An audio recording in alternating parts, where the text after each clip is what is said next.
What's up, independent insurance agents? Are you finally fed up with the massive amounts of time, money, resources being allocated to customer service within your agency? Is this causing your agency growth and revenue to become stagnant or even decline? The answer to this frustration is GloveBox, the premier mobile and web self-servicing solution made by successful independent insurance agents just like us, specifically for independent insurance agencies. Guys, this is the only platform with direct carrier connections. GloveBox gives your clients the power to engage within their writing carriers and you, their agency, in a single, easy-to-use platform. Mention the Insurance Guys podcast and get 20% off of your monthly subscription for life, guys, for life. This isn't an intro deal. This is for life. Schedule your demo with GloveBox today. Thanks.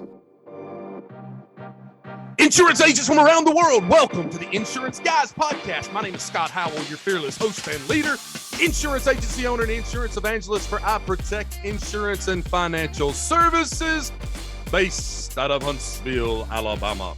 And before we get started on today's episode, ladies and gentlemen, I would like to introduce to you three outstanding guests to the podcast. First, hailing from San Antonio, Texas, he is the agency owner of Robertson Insurance Group. Ladies and gentlemen, please stand and welcome Mr. Aron Robertson. How are you, Aron? Brother, doing fantastic. Glad to be here. Second guest, he lives, hails, and works in Irvine, California. He is the agency owner of Great Park Insurance. Ladies and gentlemen, please welcome the incomparable Mr. Daniel Seong. How are you, Daniel? Honored and excited, my friend.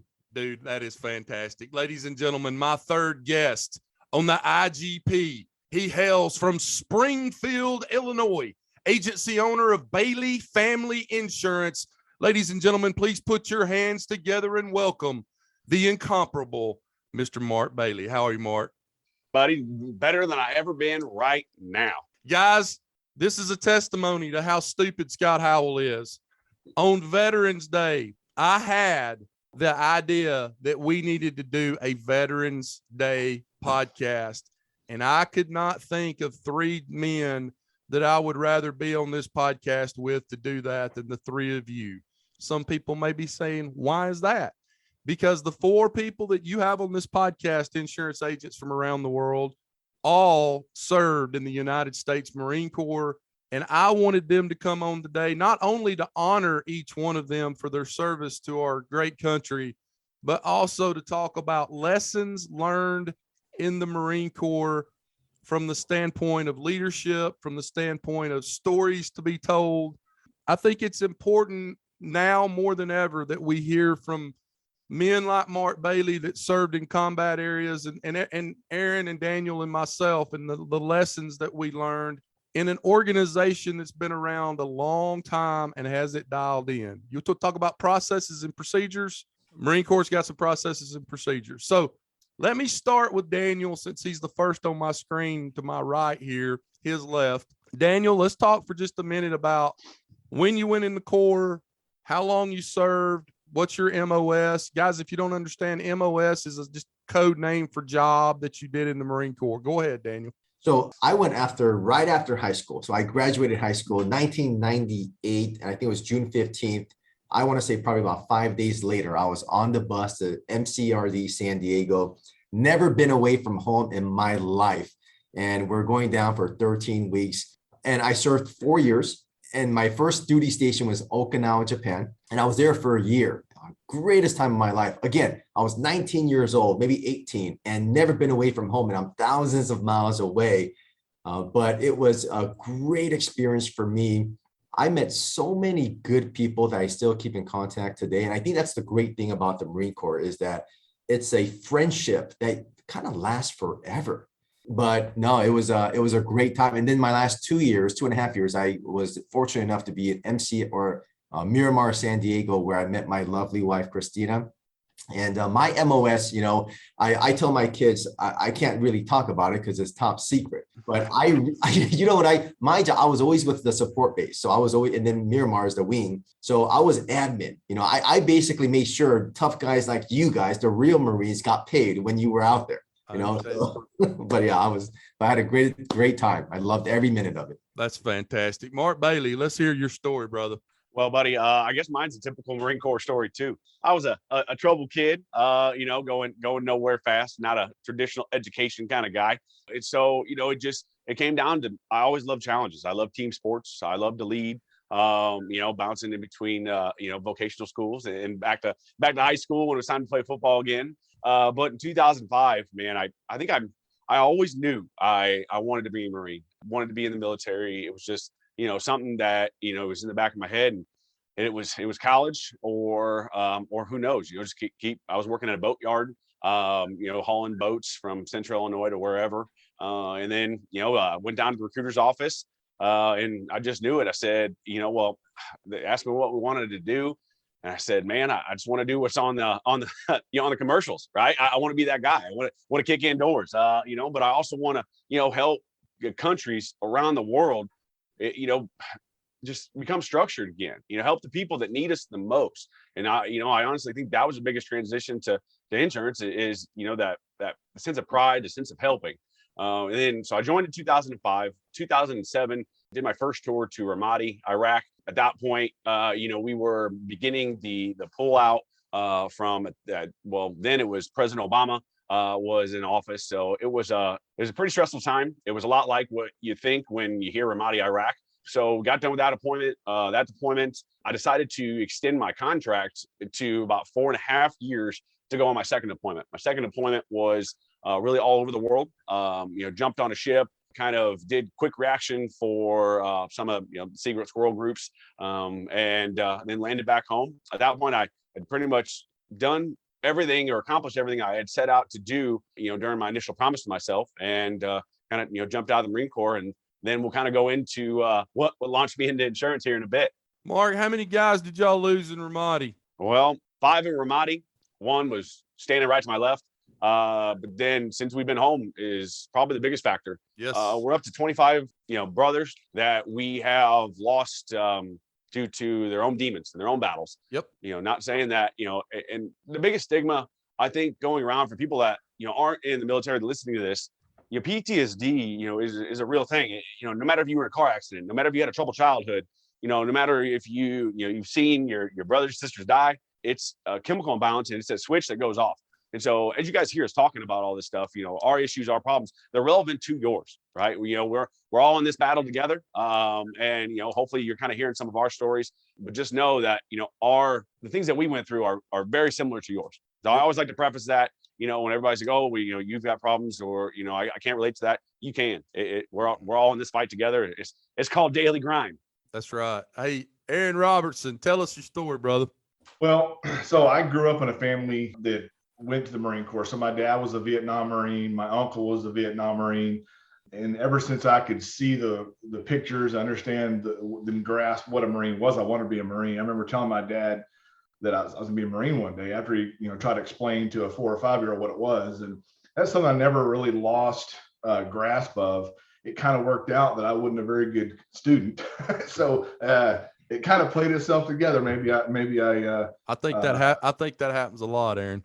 Yeah. So, but I've said Marines all my life. My dad, being a Marine, forced me to go talk to the Army recruiter, the Navy recruiter, the Air Force recruiter. And after they were all done trying to throw money at me, I looked at him and I said, "Are we done? Can I go sign my contract now?" I knew what I wanted to do. Yeah. So I left to MCRD San Diego, which is San Diego, California. We're they call that Hollywood Marines. So we're Hollywood Marines. So went out there, did the boot camp, and went to got my MOS as a combat engineer. So we put in minefields, took out minefields. We worked a lot of explosives. So all the Bangalore torpedoes and the breaching and stuff like that. That's what we did. Line charges, all that stuff. We did all that. So if there was something need to be blew up, that's what we got called in. So I was stationed with 5th Marines at 1st Combat Engineer Battalion. I did 2 pumps out there, 2 Westpac floats. I was above on the USS Peleliu and the USS Bonhomme Richard before the bombing or the fire. So that one's actually just got decommissioned, and it was a brand new ship when I got on it. So short life on the tricky dick there. But yeah, I got promoted really quick. I loved everything about the Marine Corps, learned a lot about leadership. learned the strengths that I was good at, a lot more that I wasn't good at, and how to hone that. But got out of the Marine Corps just before 9/11 happened. So I think I'm next to Scott, the most senior Marine here. So Yep. I love everything I do about the Marine Corps. I would do it all over again, 10 times out of 10, no regrets at all. Fantastic. Well, my story is about like all of yours. I had my grandfather served at Pearl Harbor, was there the day that the Japanese bombed Pearl Harbor. And I've told this story not on the podcast, but to people in the industry before. But he was asleep in his barracks, was awoken. They were attached to an airfield, so they were scraping the airfield, blowing up planes. And he and some of his buddies, I don't know who had this idea, but they ran out of their barracks and went over to like an area where they worked on Humvees and Jeeps and stuff like that. They had like an oil change bay inside this building where they worked on those vehicles. And they all just dove into the oil change bay, which, is about like a storm shelter, really. I mean, if you've ever, everybody's had their oil changed, concrete floor. And then, so they were in there, and I don't know if the building they were in actually got hit or not, but he was a Pearl Harbor survivor. I had a great uncle. His name was Clarence Duke, that died on the USS Johnson. And I like to think that he died suddenly and not eaten by sharks. One of the horrific things I've learned just in reading about these guys that got killed on these ships when they were out in fighting in World War II is, at that time, we didn't know anything about sharks back then, right? I mean, this is back a long time ago. But back then, I guess the Navy was training their people that were on these ships that if you fell in the water, or if you got, blown into the water, or you had to jump into the water, that you started kicking and flailing your feet. So a lot of those guys that died did not know that to a shark, at that time they didn't know, to a shark, that's like the dinner bell, right? Something's flailing in the water, we need to go eat it. And of course, once one would get bitten and then the blood would start coming up to the water, it was just like a feeding frenzy. But I don't know how he died, whether that was in the water. There, I think they had on the USS Johnson something like 100 guys that got eaten in the water. And then a lot of people died just from the attack on the boat itself. But I went into the Marine Corps in May of 1995. I was the only one of the four of us that went to Parris Island and served 13 weeks there, then School of Infantry. Then I went to what we call Gunslinger School, which was anti-terrorism school in Chesapeake, Virginia, to be in security forces. My MOS was a 0351 Dragon Gunner, which is now, I believe, the Predator and the Javelin is what they call them, bunker busters. So anti-tank missile, wire guided, that you can put in point it towards a cave or a window or whatever, and you push the plunger and boom, there it goes. My B billet was demolitions. So I had a lot of demolition training. We used to blow stuff up all the time. And I went to London to serve across the street from the embassy at the headquarters for all naval activity in Europe. That's where we bounced comm from the U.S. back over to the Mediterranean.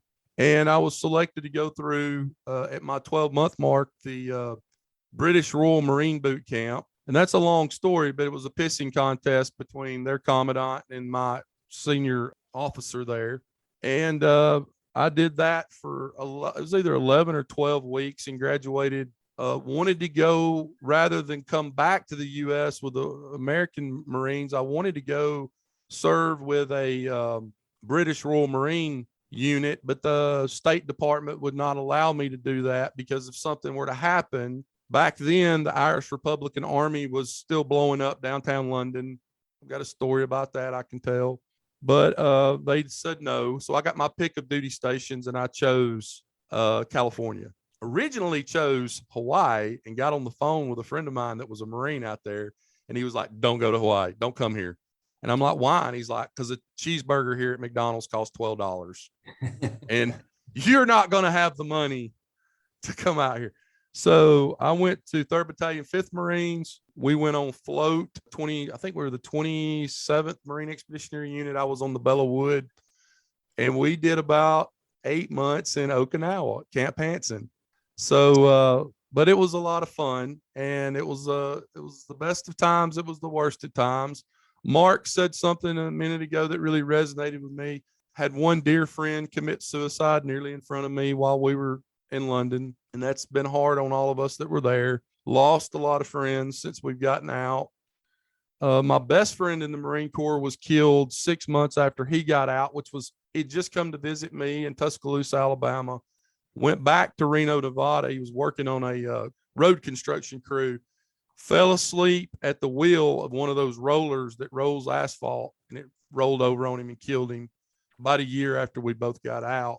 But I've lost a lot of guys too that I served with, just PTSD, demons, stuff they can't shake. And it's always hard. I think there was one that passed away maybe about a month ago, was somebody I served with. Didn't know him real well, but remembered his face. But it's very hard when you lose those guys when they come back home, and it happens more frequently than people talk about. But today I want to talk to you guys, and let's all learn together and teach these insurance agents the things that we learned in the Marine Corps that will stick with us for the rest of our life. Daniel Seong, leadership. What have we learned? Well, being 19, 18 years old, and, my parents were always around. So, and they were always there to, raise us and, teach us lessons. But it's just like my kids now. When I try to give them golden nuggets, daily nuggets, Yep. Even in the car today, there's a lot of friends texting them because it's raining. Today's a real, it's coming down pretty good today. And there's a lot of friends that's not going to school because it's raining. So I was talking to the kids about, hey, listen, it's about consistency and winning every day, taking little steps every single day closer to your goals. And the minute I open my mouth and get on my little soapbox, they ask, Daddy, please stop. Please stop. Right. So but I never had that growing up. My parents, they loved us and taught us in different ways. But when I got into the Marine Corps, I was able to visualize what hard work meant, Right.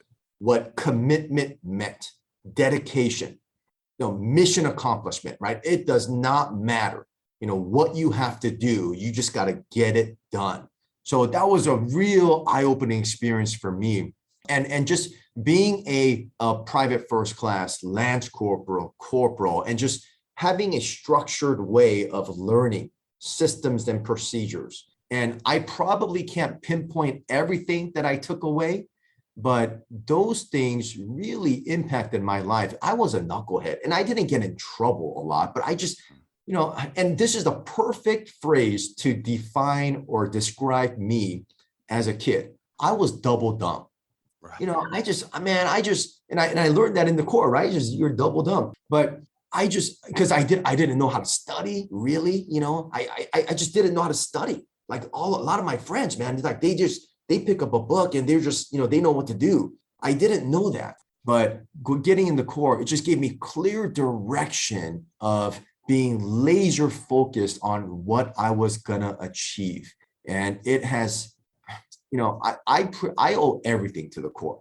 Yep. All the lessons that I learned of how to be a good dad, a good son, a good friend, a good brother, I learned everything in the Corps. That's beautiful. Mark Bailey, what you got, sir? But I think to caveat off that is it's almost ignorance, right? Like coming from the Marine Corps to owning a business, right? Nobody told me I couldn't do something. It's well, how are you doing the systems and processes? How are you making this video? How are you doing all of this? And it's nobody told me I couldn't, right? It's just sitting down and getting it done. Where I think a lot of people just think about it too long. Like where do I even start? Well, it's that it's almost in the Marine Corps, it's like I don't care how you do it, just do it. Right. Yeah.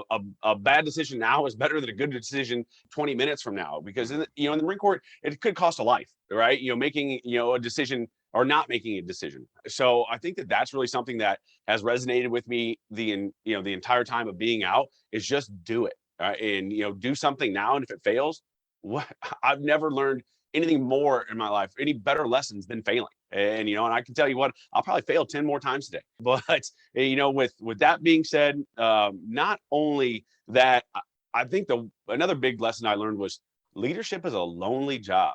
As you get promoted, in the Marine Corps, as you get promoted, in the civilian life, you lose friends, right? And then more pressures on you, and there's no more smoking and joking, right, with your boys, or you can with your team members, but it also has to come with a level of professionalism.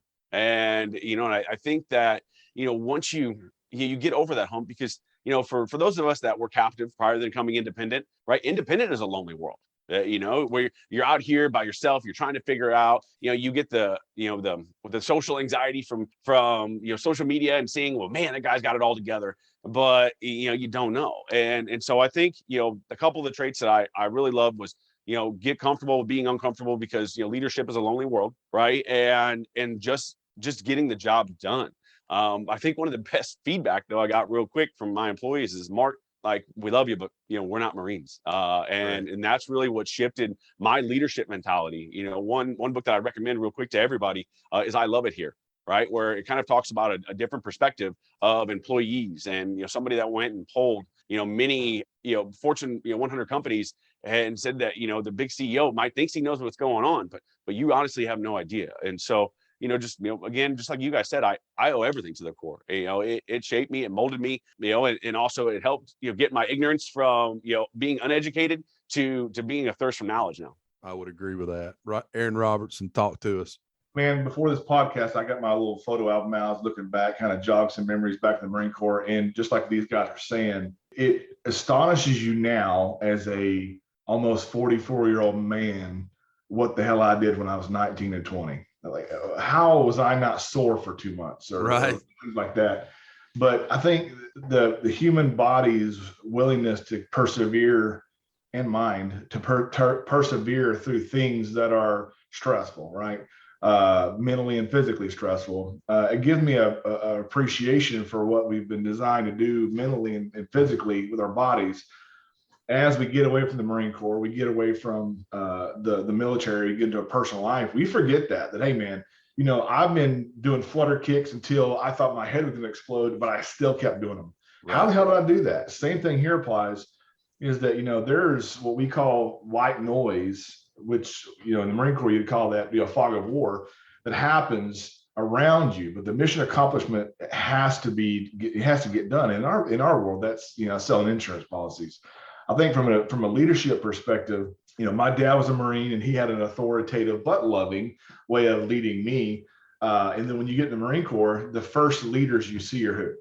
Your drill instructors. Right. Well, they have a very authoritative way of doing it, right? I mean, there's no, hey, what do you think about this? It is a very authoritative. Well, you parrot and adopt that style, but when you start looking around, we all have the same damn rank on our collar. Mm-hmm. What am I going to tell you? I'm a senior Lance Corporal. What the hell does that mean? Nothing, So learning, I guess, how to treat someone, not an authoritative, but a persuasive manner, or maybe a bit of a mix, and be able to move that style dynamically from one person to the next has been my greatest challenge. And I know me and Scott's talked this before. You can't knife hand and yell at everybody. The things that Scott has said to me, I would laugh at and think they're hilarious, and I expected that reaction, versus he says that to somebody else, he's getting an HR complaint, they're fired, and all kind of stuff. You can't do that same style for everybody. Right. I enjoy that style. I like the David Goggins in your face things. That ain't for everybody. So right. I guess being flexible about my leadership style is what I learned most about business from the Marine Corps. So Aron Robertson, I could not agree more with everything you just said. Things I learned in the Marine Corps. Number one, it helped me mature. When I went into the Marine Corps, I was fun time Scott and didn't really know what I wanted to do in my life. I knew that I had family members that had served, and I wanted to do the same thing in a lot of ways. But more importantly, I think I just didn't really know what I wanted to do. I didn't know where I wanted to be. I didn't know what my occupation needed to be. And I felt like that was going to be an opportunity for me to kind of grow up in the Marine Corps. And I did. It's hard not to. I will say this about the Marine Corps. It teaches you how to work with and be friends with a lot of different people from all over the country, different races, different ethnicities, different demographic backgrounds. I mean, you'll be in a platoon of guys and the majority of them are from all over the place. So it kind of teaches you, I think for most of us, we were just, I think Daniel said it earlier about just being in your little spot of the world. And then you get in the Marine Corps and you realize the world's a lot bigger than you thought it was.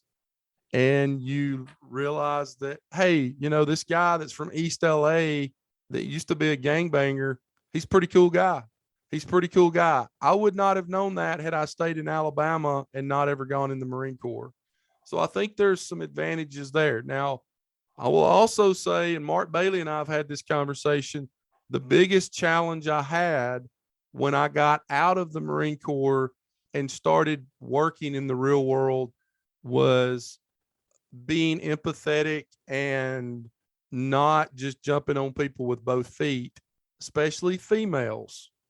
I was reprimanded on multiple occasions on multiple jobs I had before I got in the insurance career about, Scott, you can't do that. You can't talk to her like that. That was something that I had a real challenge with for a long time, was just that mentality of mission accomplishment. We got to get this done. Here's what you do. Get it done. Why can't you do it? You know, that kind of thing.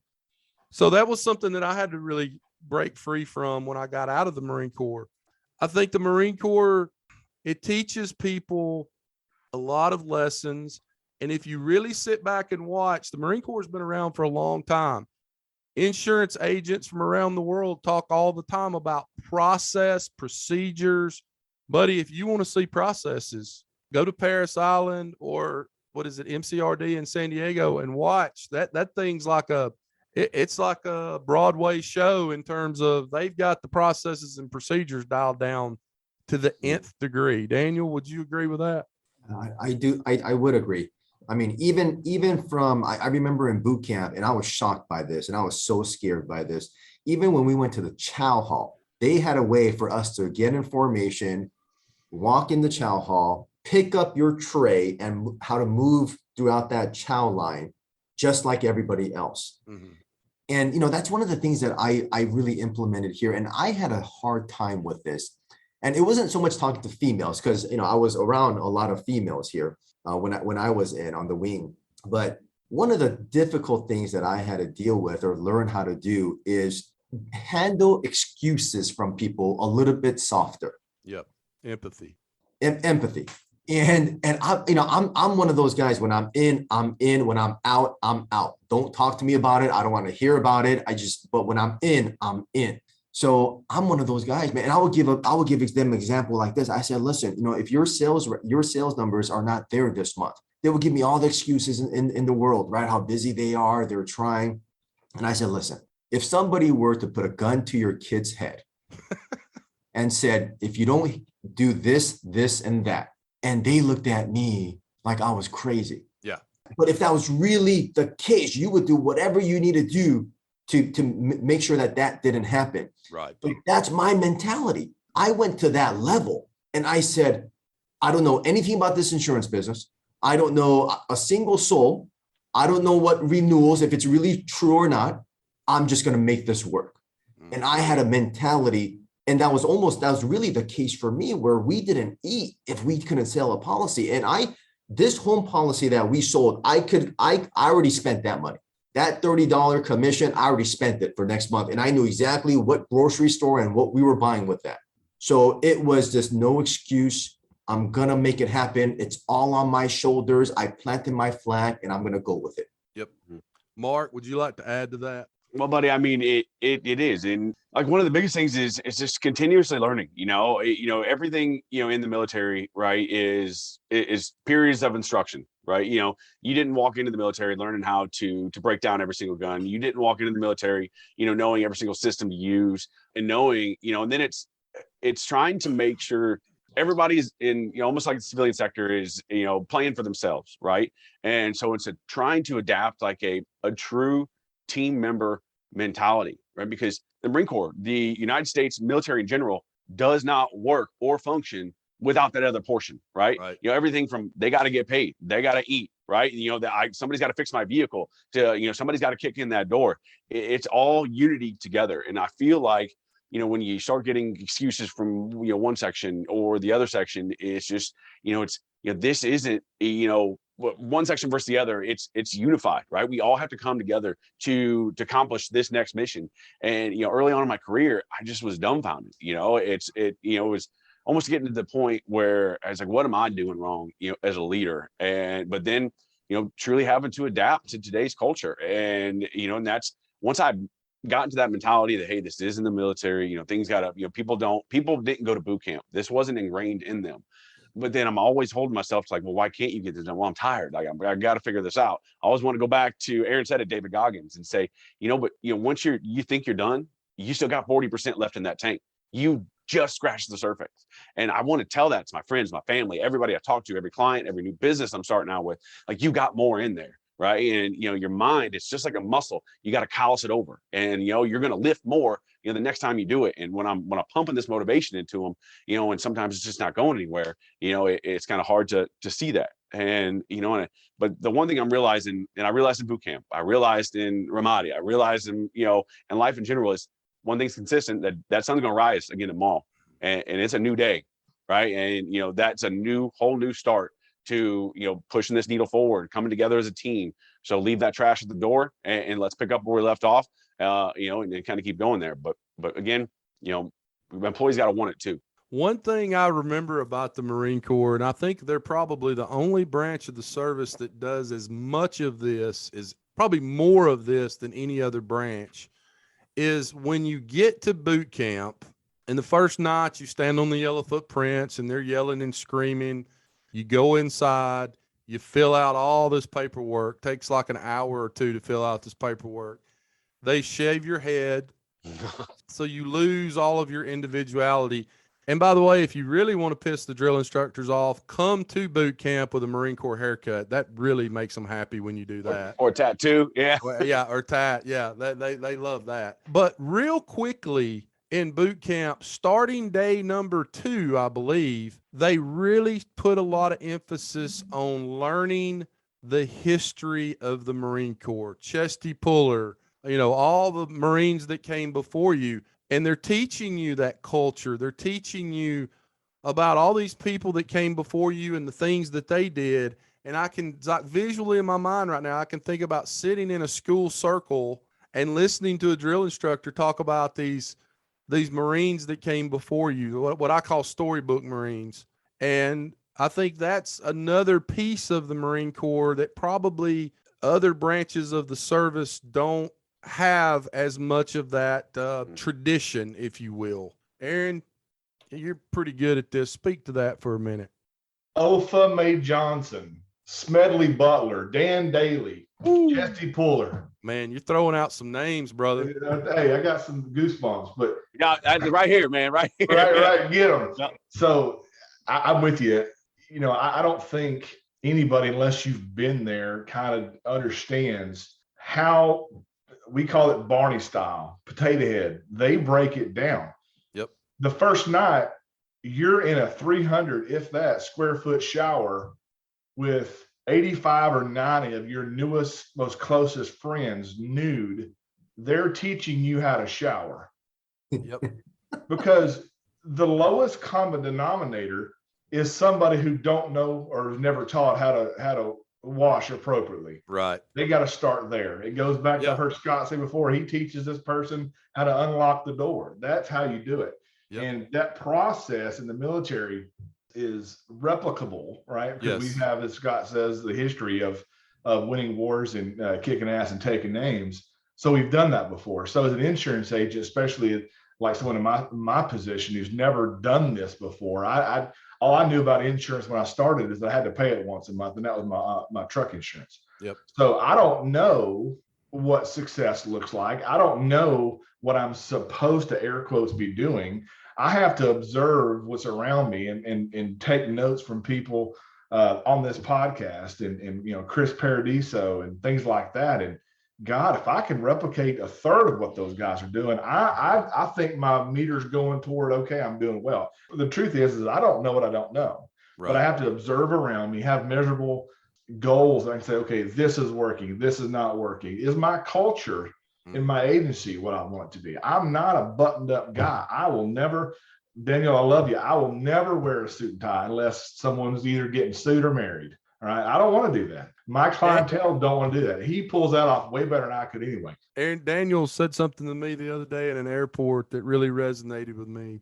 What's that? I said, Daniel, everybody wants to copy your professionalism. It's something agents in my office have mentioned to me about how professional Daniel is.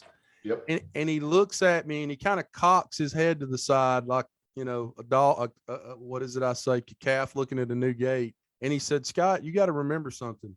Authenticity trumps professionalism, and you've got to be yourself. Right. Absolutely. I think earlier in my insurance career, I had a manager, and he told me, he's like, you know, I was being what I thought was a good leader. And I was leading from the front. And I told him, I said, hey, if you fire me, you're going to fire me from the front of my platoon, if you will. You're going to fire me with the top production out there. I'm going to open more new accounts, have more annual premium written than anybody, and you still may fire me, but you will fire me from the front of that son of a gun. Yep. So that's what I learned. But then he's like, hey, you need to be a kinder, more softer Aaron. And I tried that for 3 or 4 months. It was the worst I've ever done in my life. I hated it. I was trying to be coachable. Yeah, I've had that talk more than one time. Yeah. I was trying, and he was looking out for me, but I could not be, as Daniel just said, ungenuine. I can't be fake. I am the same person here as I am in a conference or where I'm the same guy. I don't cuss as much in public, but I'm the same guy. Right. Here's another thing. Go ahead. You know what's really interesting, because I don't know if people are obviously on the podcast, they can't see this, or I don't know if on the YouTube channel they're going to see this. You know what I noticed when we all speak? It almost gives me goosebumps talking about it. But man, if you notice, we all just get excited about talking about this, right? Being in a room together. I see the genuineness. I see the excitement, and it's funny because, you know, I go to church on Sundays, right? But me and 3 other guys from church aren't, and that's what we have in common. We're not on a podcast together. I met Aaron at a Chris Paradiso event in San Antonio a couple of years ago, and we just happened to sit next to each other. And, you know, we were friendly, but the minute we found out that both of us are Marines, I mean, we basically were inseparable from that minute on. Right. So there's something about this brotherhood and sisterhood that's so special that nobody really understands if they're not in it. Right. Yep. But the pure genuineness that comes out from us just talking about it. Right. And this was 25 years ago, at least, or even more. So that's what I noticed. And I just had to share that because I'm looking at everybody's faces, and where they're talking, man, I just see such emotion. And just, you know, it's really something to see. And, you know, I think that's where it goes back to, you know, leadership, right? Like you're pumped up because he's pumped up, and, you know, and you get excited when somebody else is excited and they're full of life and they're full of energy, you know, because that I always say, and going back to authenticity, is people don't leave people leave businesses. And when you're yourself, you're not portraying, you know, to be somebody else, you know, and let's talk about insurance, your retention goes up. Right? Because you're attracting like-minded individuals. And hopefully, you know, when you go into a room full of smarter people and, you know, and they see that, if they're not your style, right, you don't want to do business with them anyway. And you know, you're not going to collab with them. And so I think, you know, one, leadership, you know, just getting excited because we're talking about stuff that we're passionate about. We're talking about leading. We're talking about the correlation between the military and insurance and everything else. And you know, and that's where it comes from, being authentic, you know, being, you know, and then being a leader. Right. And so I think that this is a, you know, kind of a perfect segue. Hey, Daniel, you said something at the Paradiso event up in Hartford, Connecticut that really resonated with me. And you said something, and I'm going to kind of shake your memory a little bit here, but you said, I always try to hit the door at the front office every day with a sense of purpose, a sense of motivation, positive mental attitude that you're going to go in today and this is going to be a great day. Talk a little bit about that, because it was something that really resonated with me when we were up there, and I wrote it down on a piece of paper here on my desk. Yeah. And I think Mark nailed it, right? It's lonely at the top. Yep. It really is. There's a lot of benefits to it, but man, it's lonely at the top. And I haven't missed when I was building the business in the first 5 years of me building the business, just by myself, one man shop. I took 7 days off in 5 years. 5 of them were for Christmas. Now, did I have some days where I wasn't focused or motivated in those 5 years? Absolutely. Was I sick some of those days? Absolutely. But when you have a purpose, and now I remember being by myself, my mentality was I already had a shop. I already had a shop, and there's people looking at me. There's eyes on me. But what I do is every morning when I walk in, I go to everybody's desk and I look them in the eye and say, good morning. How are you today? Are you motivated, dedicated, excited? Right. And a lot of times they can hear me coming through in the building. Right. Because and they know, and I see it in their eyes when they're having a bad day. And that's when I actually lay it on a little bit thicker, right? To just snap them out of that mindset. But do I want to do that every single day? Not really. Do I want to be pumped up sometimes? 100%. And I tell my folks, I said, you guys, you're a leader. It's just because you're maybe not in charge of people here at the office officially doesn't mean you're not a leader, right? We're leading our families. We're leading our church groups. We're leading our businesses. We're leading our friends. You're always a leader. Today, I was actually having a rough morning. So I pulled into the parking lot and I just sat there for about 15 minutes and just gathered myself. I gather myself because I will never let them see me having a bad day. Right. I will go home tonight. When I hit my closet, I'll sit in there by myself, yell, scream, cry, whatever I need to do.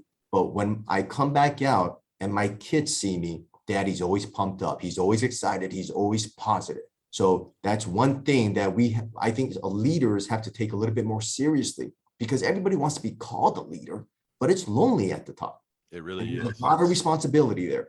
And I think one thing we learn in the Marine Corps that I have tried to instill in myself in business is, and Mark mentioned it earlier, and it's a big deal in the Marine Corps. It's a big deal in the Marine Corps, and that's fraternization. And there's this fine line that you have to walk with your people and your organization between being that leader that they need to have and being their friend.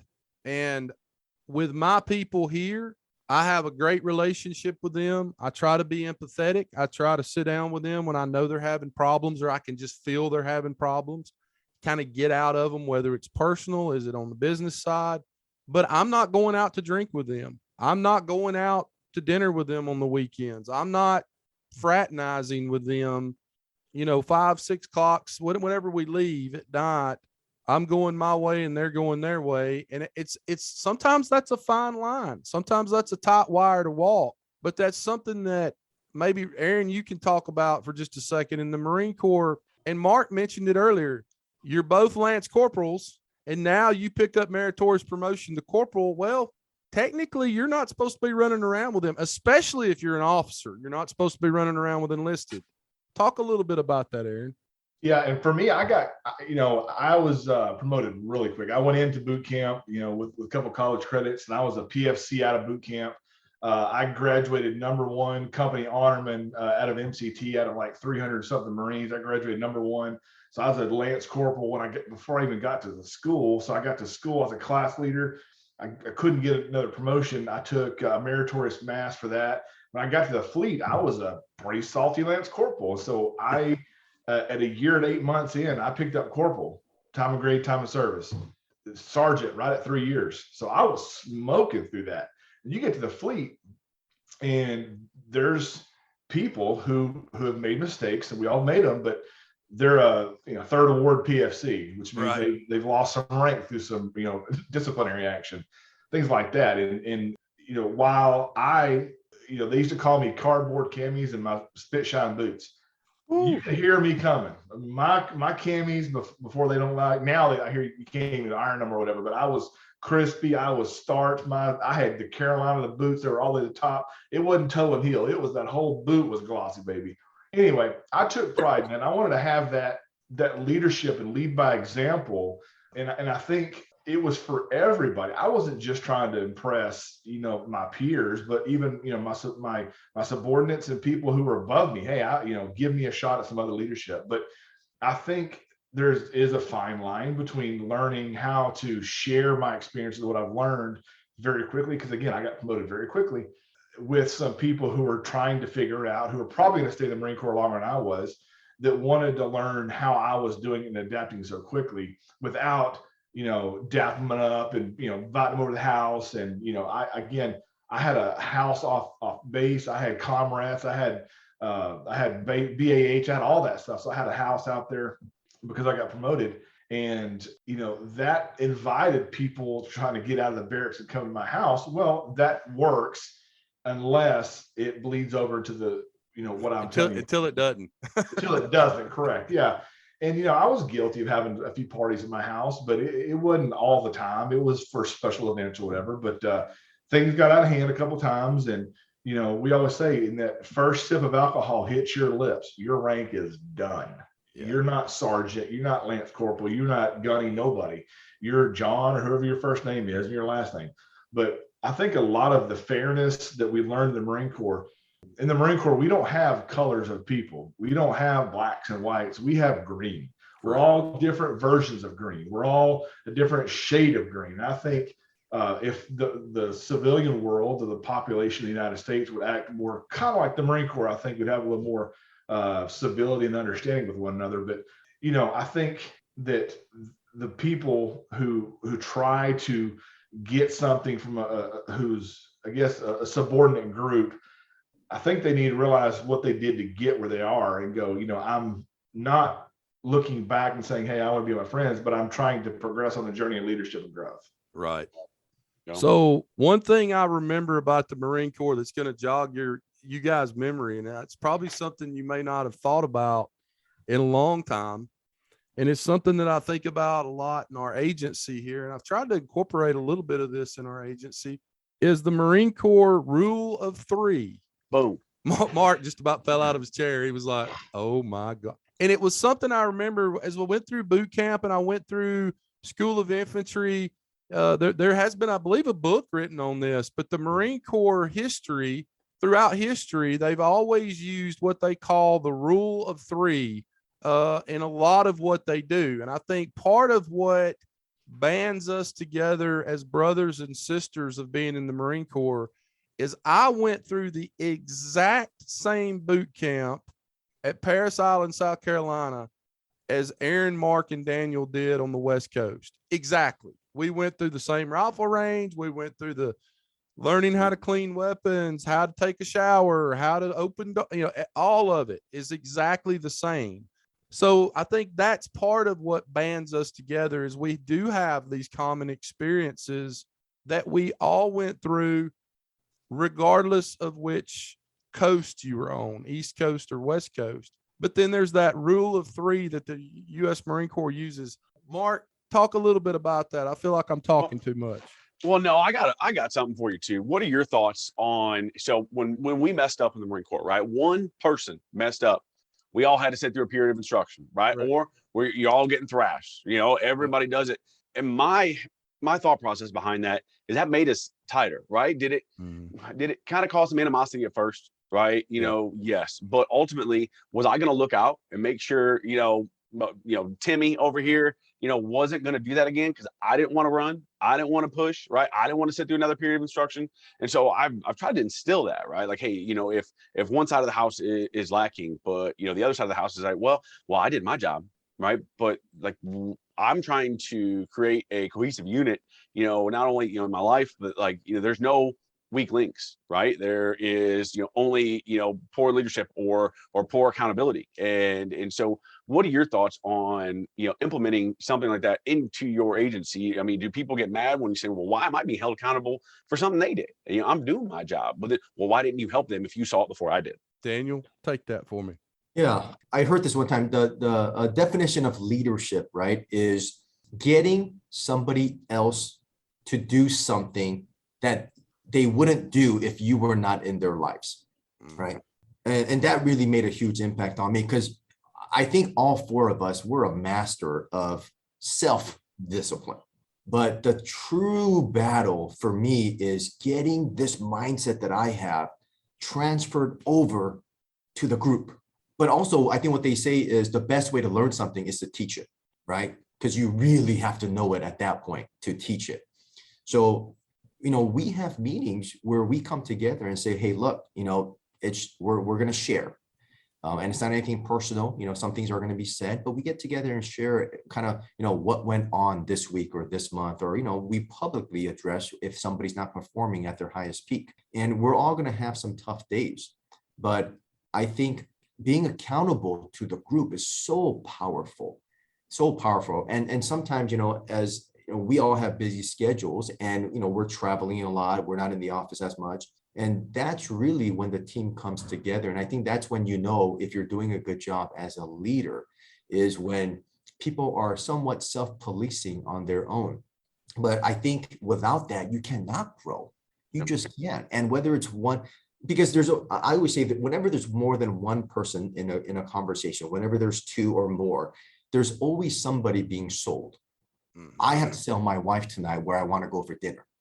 I have to sell my kids why studying is their job while they're in school. Yep. So, as leaders, sometimes it's not the group. Sometimes we're just not communicating what we want to have happen to them.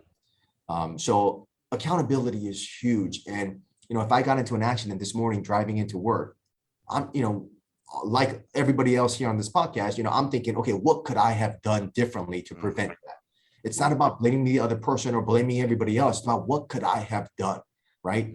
That's phenomenal, Danny. I'm hoping a lot of people take, pearls of wisdom nuggets, right? And, know that you can implement this into your agency every day. And Daniel said that if I was to die, tomorrow, can the mission still become accomplished, right? I work for Bailey Family Insurance, and we actually hit that. We go over finances. It's supposed to be the first week of the month, but we have some things going on. And so on our Tuesday meetings, know your numbers. And so we were going over this and talking about succession plans and, talking about, hey, that mission must continue, right? If I am not here, then we have a goal. We've got a responsibility to not, it's always been employees, clients, money. That's what we're about here. And, making sure that, hey, everybody's holding each other accountable, because, we're in this for everybody. If I go, or if, personal lines goes or commercial lines goes, we can step in, continue the mission, and continue to push, or, but if I'm failing, I need them to tell me, and I need to be held accountable. And that's what I'm hoping that, people can take away from this, that, the cohesive,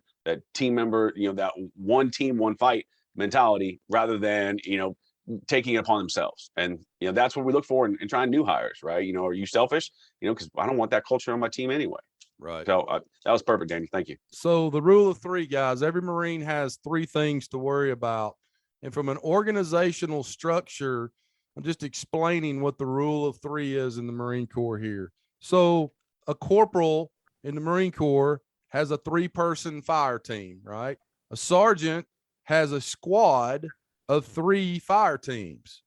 A lieutenant and a staff sergeant have a platoon of 3 squads, and so on, all the way up to the generals that are in the Marine Corps, as I like to call them, the politicians. So that's the rule of three in the Marine Corps. And you see it a lot in the Marine Corps, rule of three. Aaron, you got anything with that? Yeah, I was thinking I live the rule of three. I've got 3 daughters. So Aubrey, since day one, been my best friend. The moment she opened her eyes, she was team daddy. My middle one, Eva, she didn't really acknowledge me till she was 2. The third one, Lily, she's kind of coming around, and I think by about 2, she was full team daddy. Now they're all team daddy.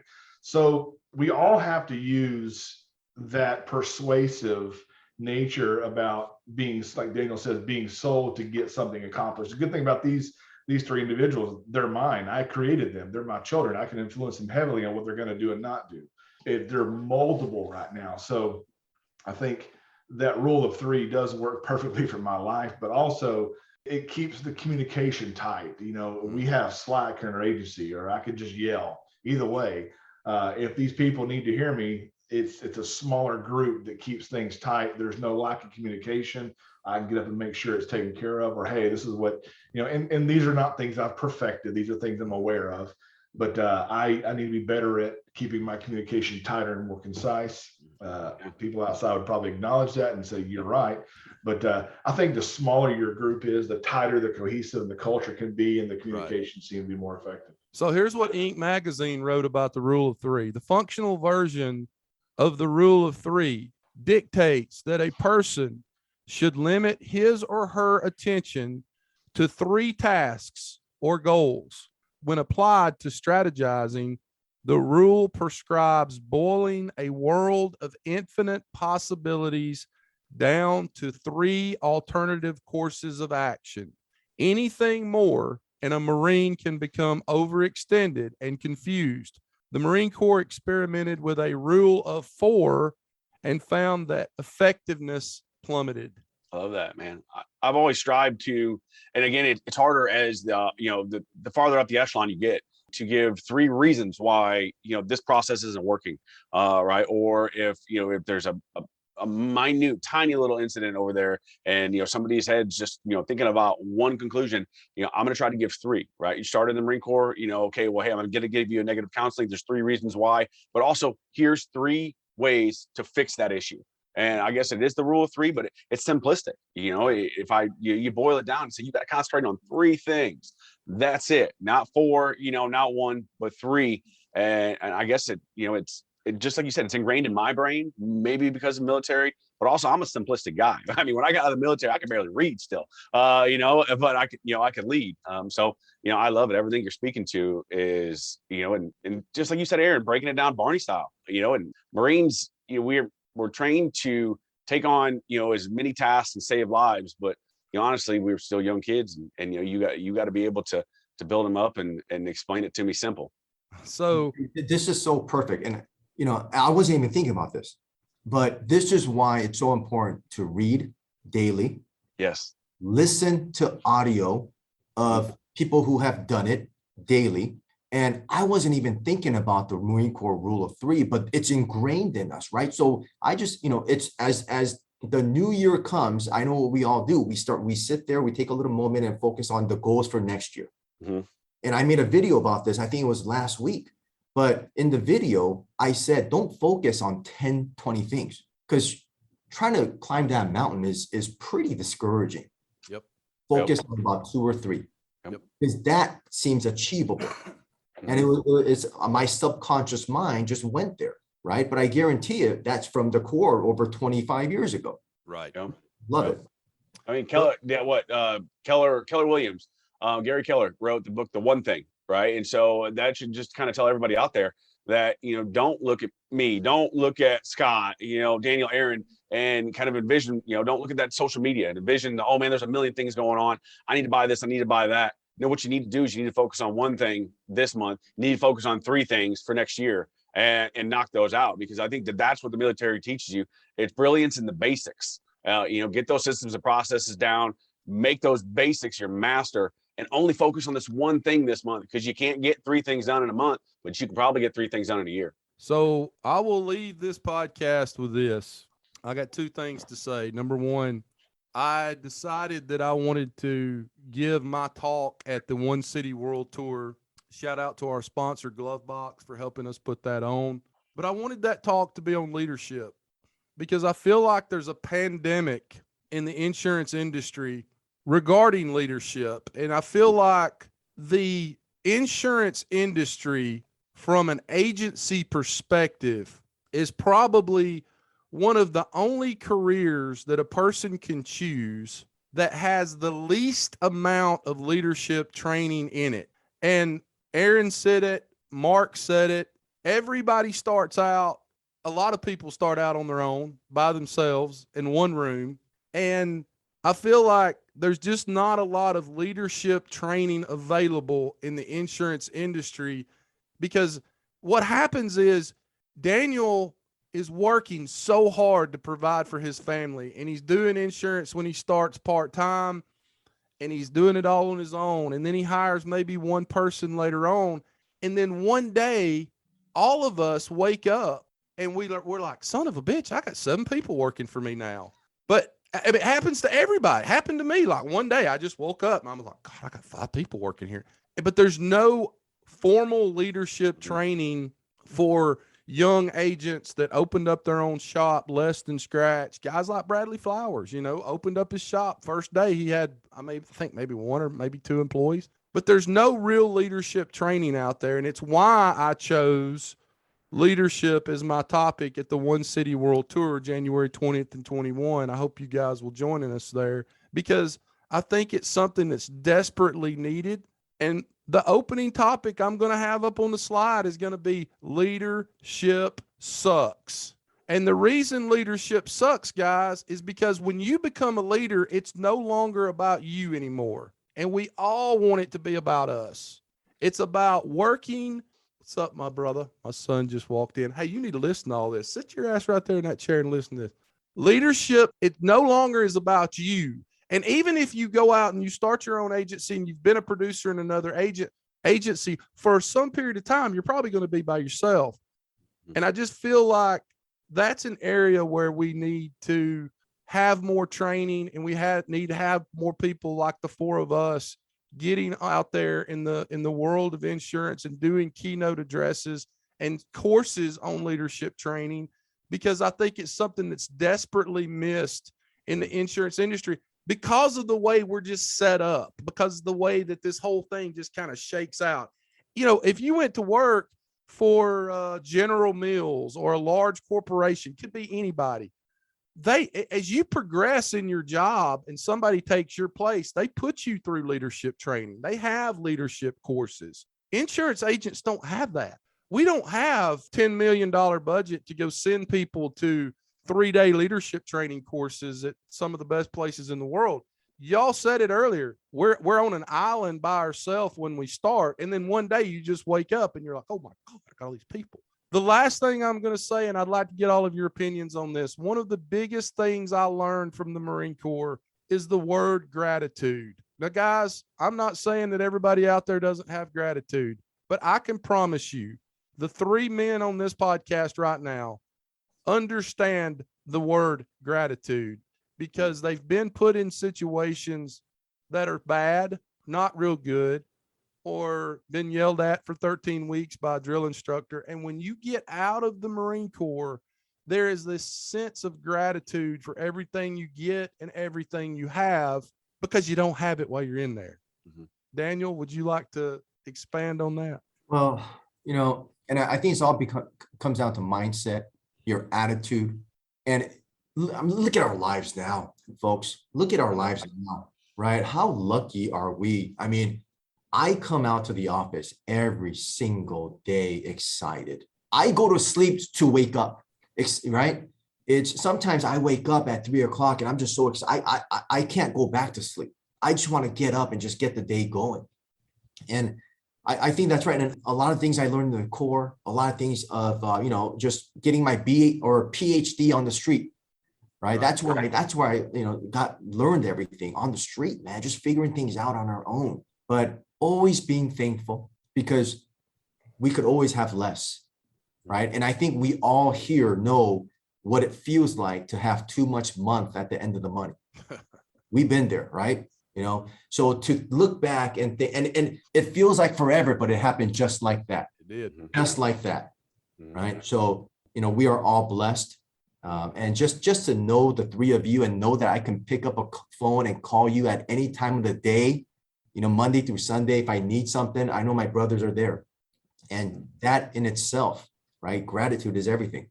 Mark? Buddy, gratitude, man. I think it goes back to the, another saying, right? You adapt and overcome. I mean, going from, walking the streets of a foreign country to just being handed, for lack of a better term, fatalities, children, deceased and to sleeping in the dirt for, 4 years. It kind of made the thought process of starting this agency, when we were myself and my wife, day one, just putting quote sheets on my desk and going from there.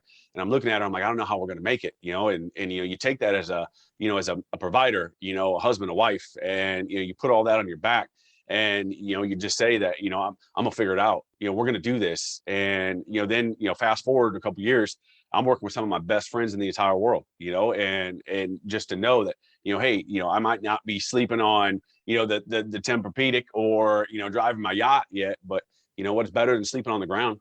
I know where I have been, I know where I'm going, and I know that I'm taking my team with me. And every day I wake up and I'm just so freaking thankful. But you know what? If everything, went haywire and I had to start over again, I'd sleep on that ground for another 4 years, because it taught me a lot of lessons.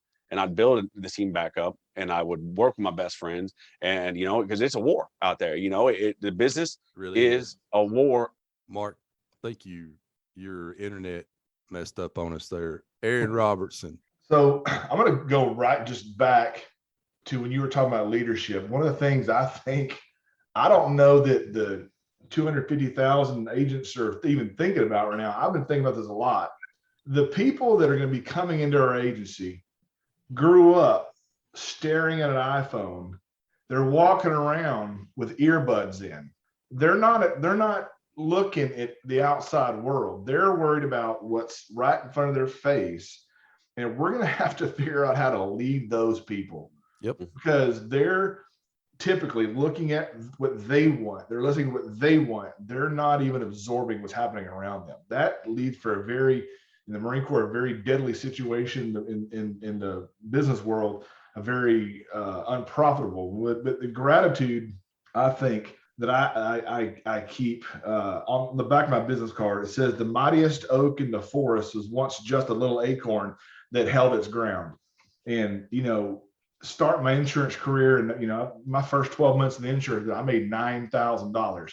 I've heard Daniel say, he went and split a Subway sandwich. And one day, when we go sell our agencies for millions of dollars, I want to go split a damn Subway sandwich with you, Daniel. And then we can go have a Korean barbecue. But I'm very grateful. My father lost his job in U.S. Steel. We had everything we needed, not everything we wanted, as he says, and grew up on food stamps. And the insurance business has given me an opportunity to provide for my family something I've never laid eyes on. Never the comfortability that I have now. It's not where I want it to be, but I'm going to get there. But you will never get me off that scent. I'll never stop, because I have been through worse shit and pushed on with a grin on my face, because I could look to my left and to my right and see the Marine in front of me and the side of me and my left and right doing the exact same thing I am, which gives me strength, because I can look at Mark, Daniel, Scott, and Bradley and all these people and go, hey, they're doing the same thing I am. You don't think they have problems? Yes, they do. Suck it up and get through your shit, and let's go sell some insurance. Absolutely. Hey, Mark, before we get off here, I want you to talk a little bit about the foundation that you're looking to possibly get going. I know at one time had some issues with it, but I want to bring it up because it may be something that we as a collective group in the insurance industry can become a part of. So talk a little bit about that before we get off the show today. So we had originally coming into my insurance career, independent career, we had kind of teamed up with a group of philanthropists, entrepreneurs, in the area, and decided to make Operation Fight Better Homelessness. Unfortunately, we had a big concert, man. We had mini Kiss, so little tiny Kiss. A bunch of like small people. I don't know how to be PC on that one. But what it was again a mission, right? And it was a vision, and we wanted to grow this thing and provide money for veterans that are sleeping on the streets. You can go from serving your country, sleeping on the ground overseas, but when you come home and now you're panhandling, right? So our biggest thing was we were going to start building tiny homes, and we fell into a lot of trials and tribulations with that early on. We actually had a mortgage loan officer, go figure, go rogue. That was back in 2017 when we were feeding leads, internet leads to them. But that is a passion that we want to get off of the ground again. I know that many of you that are listening have similar circumstances in your cities, right? There's organizations out there that can help them, but as insurance agents, we are extremely fortunate, right? You're making residuals, you're making income. We need tax deductions. So that is something that we are looking to try to get back into, in the start or mid of 2022. So again, Operation Fight Better and Homelessness, it did go kind of haywire. We had a mortgage loan officer go rogue, did a lot of dirty things, robbed the entire account. His, which was only the tune of $5,000 before he was caught and apprehended in another state. So that was something that we, had to do a lot of public apologizing for. But the mission has to continue to go. Right, we've got people that are counting on us. People that need our help. Brothers and sisters that kind of lost their way. But we talked earlier on about PTSD. Right, we're all suffering from it. No matter from your childhood, from a war incident, from a motorcycle accident, what it is, these people need us. So again, Operation Fight Veteran Homelessness. I'll give more information to Scott as we continue to try to relive this and get it kind of up and going again. That's fantastic, man. There's nobody I'd rather be doing a podcast with than the three of you. And until you go through it, you just don't understand. But I just appreciate each and every one of you. Thank you. Thank you so much for being here. My pleasure, buddy. Love you, gentlemen. Daniel, give these insurance agents one thing. You're the best of us at this. Give us one thing, one motivating thing today that they can get off this podcast and go back to their agencies and be better insurance agents today. I just made a video about this yesterday. The minute you decide, the minute you plant your flag, the minute you commit to your life, your kids, your wife, and your goals, just know that everything is going to go wrong. When you really, really commit, everything's going to go wrong. Nothing's going to go right. You're going to have to start over and over and over and over again. But just stay true to yourself, your family, and just know that as long as you stick it through, it will happen. A lot of people quit just before they're about to turn that corner. And it's a shame.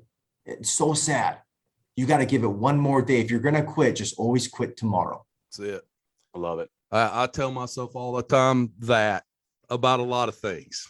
I'll quit tomorrow. That I need to get that tattooed on me somewhere. I'll quit tomorrow. Because whether it's weight loss, smoking, working out, I'll quit tomorrow. Business, insurance, I'll quit tomorrow. The game of business is not against each other, guys. The game of business is who can outlast everybody else. And that's the game you should be playing, is how long can I play this game for? I just appreciate you guys so much. Thank you so much for being here. Mark, we'll do something to get your foundation back up and going here. Okay. I'll help you out with that. Yeah, same. Mark, anything you need from us, please let me know. I'm in. Yes, absolutely. Sir. As I end every podcast, rewards come from action, not discussion. Get your asses out from behind that desk today. Remember what Daniel Seong just said. Quit tomorrow, but not today. And say that every day. And some days you're going to feel like it. I'll promise you. There's a lot of days I have here that I want to quit. But remember that. Go out and make money for your family, for your wife, for your kids' college fund, for your husband and wife and your parents that are out there struggling right now. Go make money for them. Write good business for the agencies that you represent, and write good business for the companies that you represent. Men, have a great day. Thank you so much for being here. Semper Fi, Marines. Guys, you were listening to the Insurance Guys podcast, and we love each and every one of you.